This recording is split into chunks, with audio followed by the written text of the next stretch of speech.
ఏదైనా ఒక పని స్టార్ట్ చేసినప్పుడు న్యాచురల్‌గా మనకి ఆ పని చాలా పెద్దగా అనిపిస్తుంది. అంటే మనం చేయగలమా లేదా అనే doubt. For example driving, four wheel driving కావచ్చు, టూ వీలర్ డ్రైవింగ్ నేర్చుకునేటప్పుడు మనము we went through different phases. అంటే నా వల్ల అవుతుందా లేదా, చాలా పెద్ద టాస్క్, అనవసరంగా నేను జాయిన్ అయ్యాను ఈ డ్రైవింగ్ స్కూల్లో అన్నట్టు ఉంటుంది. దాని తర్వాత నెక్స్ట్ స్టేజ్లో వన్స్ యూ స్టార్ట్ ఒక 15 డేసో 10 డేసో వెళ్ళిన తర్వాత డ్రైవింగ్ స్కూల్లో యూ గెట్ సమ్ కాన్ఫిడెన్స్. అరే పర్వాలేదు, నేను చేస్తున్నాను, నడుపుతున్నాను అన్న కాన్ఫిడెన్స్ ఉంటుంది.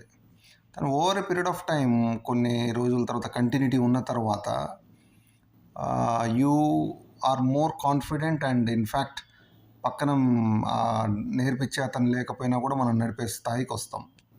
సో ఇన్ఫ్యాక్ట్ ఇంకా చెప్పాలంటే కొన్ని రోజుల తర్వాత ప్రొఫిషియంట్ డ్రైవర్ పాటలు వినుకుంటూ కూడా డ్రైవ్ చేసుకుంటూ ఉంటారు, ఒక చేత్తో నడుపుతుంటారు.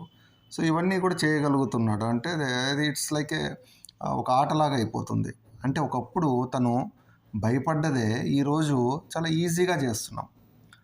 సో ఎనీ టాస్క్, లాంగ్వేజ్ కావచ్చు, ఇవన్నీ కూడా ఈ ఫేజెస్ ద్వారానే మనం నేర్చుకుంటాం.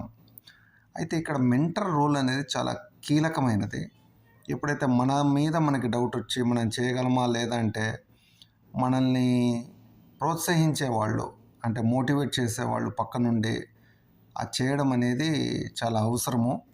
అట్లా చేసుకుంటూ ముందుకెళ్తే మనం ఏ స్కిల్నైనా over a period of time we can achieve.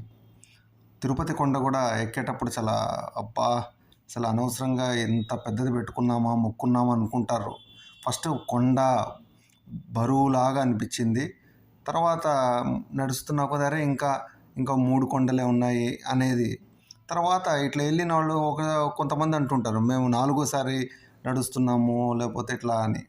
So same thing. Okay, so మనకి ఇవన్నీ నేర్పించడానికి ఇలాంటివన్నీ ఉన్నాయి. So mentoring and hard work by the individual is more important.